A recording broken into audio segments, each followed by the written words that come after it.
तो मैं भी कल धुरंधर 2 देख कर आ गया। It's not as good as part 1 but it's a good movie. बहुत लोग बोल रहे हैं कि ये प्रोपेगेंडा मूवी है, प्रोपेगेंडा मूवी है।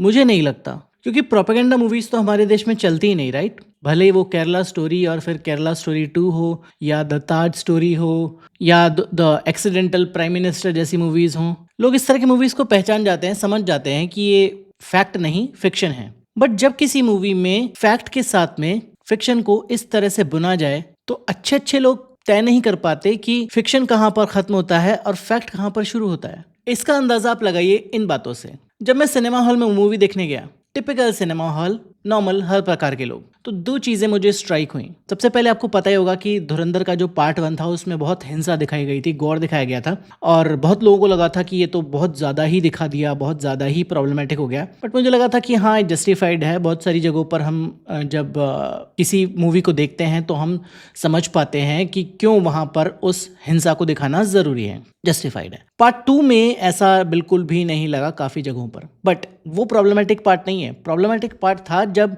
इस तरह की हिंसा दिखाई जा रही थी, मतलब लोगों के चेहरे उड़ाए जा रहे थे, उनको ऊपर से नीचे तक गोलियां मारी जा रही थी, और लोगों को कॉन्टेक्स्ट पता नहीं था कि कौन किसको क्यों मार रहा है। तो भी शुरू से लेकर अंत तक एक एक उस हिंसात्मक सीन पर, भले ही किसी के हाथ काटे जा रहे हो, भले ही किसी की गर्दन काटी जा रही हो, भले ही किसी के नीचे से लेकर ऊपर तक गोली मारी जा रही हो, किसी भी चीज पर लाउड चीयर देखने को मिला। एक दो लोगों से नहीं, ऑलमोस्ट पूरे थिएटर के आधे से ज्यादा लोगों के द्वारा। दूसरा, लाउड चीयर देखने को मिला एक एक गाली पर। सेंसर बोर्ड ने आई डोंट नो कैसे किया, या फिर एडिटोरियल मिस्टेक है या क्या है, कुछ गालियां म्यूट हो गई, कुछ गालियां जो थी वो आधी म्यूट हुई, आधी नहीं हुई। तो एक एक गाली पर ऐसा जबरदस्त चीयर मिल रहा था ऑडियंस की तरफ से। दूसरी और ज्यादा प्रॉब्लमेटिक चीज मुझे लगी कि कुछ लोग अपने बहुत छोटे छोटे बच्चों को लेकर आए थे। कितने छोटे?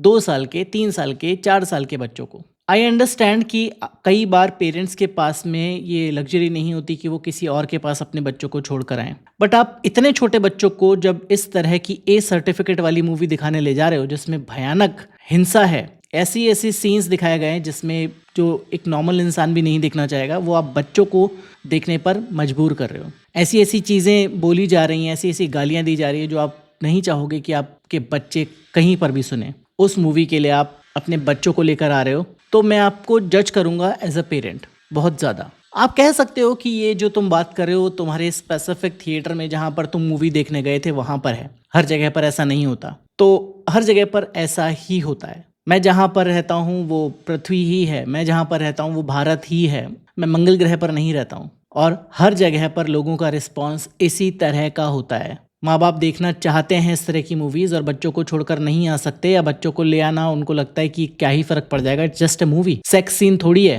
हिंसा ही तो है, क्या फर्क पड़ जाएगा। तो ये जो प्रॉब्लमेटिक चीजें हैं ये बताती हैं हमारे देश के जो नॉर्मल लोग हैं, कॉमन लोग हैं, हमारे देश की जो पॉपुलेशन है, उसका जो थिंकिंग लेवल है, क्रिटिकल थिंकिंग लेवल है, वो कहाँ पर चला गया है। पहले ही बहुत अच्छा नहीं था, बट अब और भी ज़्यादा कम होता जा रहा है जिस तरह का मीडिया हमारे सामने आता जा रहा है। और अगेन, मैं ये यहाँ पर नहीं कह रहा हूँ कि ये कोई प्रोपेगेंडा मूवी है, बट यहाँ पर जैसे किसी यूट्यूब वीडियो में आप देखते हो ना कि कुछ कुछ चीज़ें स्पॉन्सर्ड हो जाती हैं, कि जैसे बहुत अच्छा वीडियो चल रहा हो और एकदम से आपको जो यूट्यूबर है वो बोले कि ऐसा करो, इस खैनी को खा लो, या ऐसा करो, इस जुए सट्टे वाली ऐप को डाउनलोड कर लो, इससे तुम्हें पैसा मिलेगा। तो आप कहोगे यार बहुत अच्छा वीडियो चल रहा था, इस तरह की चीज़ें तुम क्यों बोल रहे हो? पहले 1 घंटे में ऐसा लगता है कि हाँ पिक्चर बहुत अच्छी चल रही है, 1.5 घंटा बीतता है, धीरे धीरे आपको लगता है कि हाँ यार ये भी हुआ था, हाँ यार ये भी असलियत में हुआ था। उसके बाद आप देखते हो कि धीरे धीरे कहीं ना कहीं फिक्शन में और ज़्यादा फिक्शन घुसाने की कोशिश की जा रही है। This can be a soft spoiler, but आपके मूवी देखने के एक्सपीरियंस को इतना ज़्यादा ख़राब नहीं करेगा, बट आपको ज़रूर देखना चाहिए 2 पार्ट जो मैं बोल रहा हूँ। पहली बात, जब 2014 में नरेंद्र मोदी पहली बार चुनकर आते हैं, उनकी स्वेरिंग इन सेरेमनी होती है, तो पाकिस्तान में बैठे हुए कुछ लोग बोलते हैं कि अरे ये तो क्या हो गया, ये तो बहुत गलत हो गया, अभी तक की जो सरकारें थी वो हमारे हिसाब से चल रही थी, हमने बहुत पैसा दिया, हमने एनजीओस को इतना पैसा खिलाया, बाकी लोगों को इतना पैसा खिलाया कि हमारे मतलब की सरकार फिर से आ जाए। तो that was like kind of like very strong claim and very dangerous claim as well. तो मतलब वो कहना चाह रहे हैं कि इससे पहले की जो सरकार है पाकिस्तान को सपोर्ट कर रही थी। Do we have any evidence to support the claim? If not, how can we make such a claim and call it fiction? बहुत लोग जो मूवी के पहले डिस्क्लेमर आता है उस पर कोई ध्यान नहीं देते। उस वक्त वो पॉपकॉर्न लेने चले जाते हैं या अपना फ़ोन चेक कर रहे होते हैं। They don't really give a damn about the disclaimer कि ये मूवी फिक्शन है और इसका वास्तविकता से कोई लेना देना नहीं है। बट आप जब उस फिक्शन में बीच बीच में ऐसे डायलॉग घुसेड़ देते हो कि इससे पहले की जो सरकारें हैं उनका इंटरेस्ट भारत नहीं पाकिस्तान से चल रहा था, तो ये बहुत ही डेंजरस क्लेम हो जाता है और इसके लिए आपको कुछ एविडेंस देने चाहिए या आपको सीधा सीधा वहां पर बताना चाहिए कि ये मैं बोल रहा हूँ ये एक फिक्शन है। क्योंकि अधिकतर लोग बाकी चीज़ों को जैसे मूवी देखते वक्त सच मान लेते हैं, इसको भी शायद सच मान लेंगे। और आप बोल सकते हो कि तुम तो कांग्रेस के एजेंट हो, कांग्रेस समर्थित हो, कुछ भी बोल दीजिए, मुझे कोई फ़र्क नहीं पड़ता। बट जैसे बीजेपी हमारे देश की पार्टी है, भारत की पार्टी है, वैसे ही कांग्रेस या बाकी और पार्टियां भी जिनकी सरकारें रहीं 70 सालों में, उसमें बीजेपी भी आती है। वो भी हमारे देश की ही सरकारें थी, हमारे देश की पार्टियों ने ही वो सरकारें बनाई थी, हमारे देश के लोगों ने ही वोट डाला था और उन सरकारों को चुना था। तो हम कह रहे हैं कि अब जो सरकार आई है वो देश के हितों पर काम करेगी और उससे पहले वाली जो 70 सालों वाली सरकार है वो देश के हितों के लिए काम नहीं कर रही थी। Again it's a very dangerous and bold claim. दूसरी प्रॉब्लमेटिक चीज़ कि आप बाकी टेरर अटैक्स और बाकी जो चीज़ें हैं उनके बीच का लिंक दिखा रहे हो और उन रियल घटनाओं को दिखा रहे हो। जैसे पार्ट 1 में 26/11 वाला अटैक दिखाया गया था और उसमें और पार्लियामेंट पर जो अटैक हुआ था वो दिखाया गया था और उसके बीच में जो लिंक थे, बीच बीच में रियल रिकॉर्डिंग्स भी डाली गई थी just to give you the glimpse कि सच में ये इवेंट्स हुए थे, किस तरीके से ट्रांसपायर हुए थे और इनका जो फंडिंग हुआ था वो पाकिस्तान से हुआ था। वेल नोन फैक्ट है वो। बट उसके बीच में जब आप एक और फैक्ट घुसेड़ देते हो कि जो डीमोनेटाइजेशन हुआ था ना, वो उस 60,000 करोड़ रुपए की फेक करेंसी को रोकने के लिए हुआ था जो नेपाल के रास्ते पाकिस्तान से आ रही थी। तो हम एक एजेंट जो हमारा पाकिस्तान में बैठा हुआ है, जो हमें सारी इंटेल दे रहा है, उस एजेंट के कहने पर जो हमारे सिक्योरिटी एडवाइजर साहब हैं वो प्रधानमंत्री मोदी को बोलते हैं कि सर 60,000 करोड़ रुपए की फेक करेंसी आने वाली है, कुछ कीजिए। तो प्रधानमंत्री मोदी क्या करते हैं, वो पूरी की पूरी भारत की करेंसी को ही इनवैलिड कर देते हैं रातों रात। और ये जो फैक्ट है जिसको हाईलाइट किया गया है मूवी में, ये खुद बीजेपी को, सरकार को भी नहीं पता था, जो आदित्य धर साहब को पता था, पता नहीं कहां से।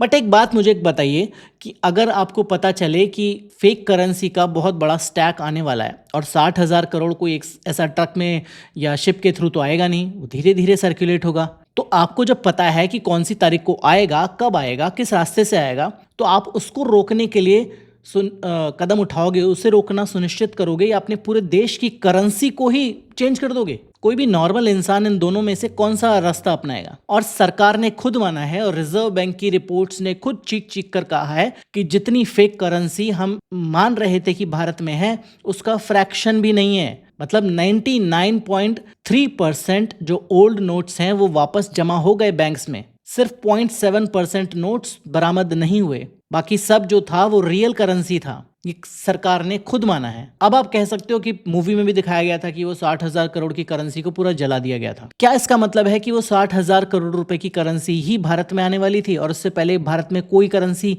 काउंटरफेट करेंसी नहीं थी? और खुद सरकार ने माना शुरू में कि ये आतंकवाद को बंद करने के लिए है, बाद में कहा कि ये काले धन को रोकने के लिए है और फिर बाद में बोला कि ये तो डिजिटल पेमेंट्स को सुनिश्चित करने के लिए है, ताकि भारत जो है डिजिटल पेमेंट्स पर काम करे, कैश जो करेंसी है उस पर डिपेंडेंस हमारी कम हो। तो जो सरकार खुद नहीं समझ पा रही है कि हमारा जो डीमोनेटाइजेशन वाला मुद्दा है उसका असली मकसद क्या था, उस पूरे मुद्दे को सीधे सीधे 4 लाइनों में पूरी मूवी ने आपके सामने प्रेजेंट कर दिया एज अ फैक्ट। और लोगों को जो बाकी इंसिडेंट देख रहे हैं उनको समझ में आ रहा है कि हाँ ये भी हुआ था, ये भी हुआ था, तो ये वाला इंसिडेंट भी हुआ होगा सच में। हालांकि ये वाली जो डिटेल है वो रियल है कि अल्ताफ खनानी, जो मूवी में भी दिखाया गया है, जो मनी लॉन्ड्रिंग ऑर्गेनाइजेशन है, एक रियल क्रिमिनल ऑर्गेनाइजेशन थी जो कि तालिबान, एलईटी और दाऊद इब्राहिम के लिए बिलियंस ऑफ डॉलर्स लॉन्डर करती थी। तो ये वाला एंगल है वो रियल है। बट जो सिनेमैटिक लिबर्टी जहां पर ली गई है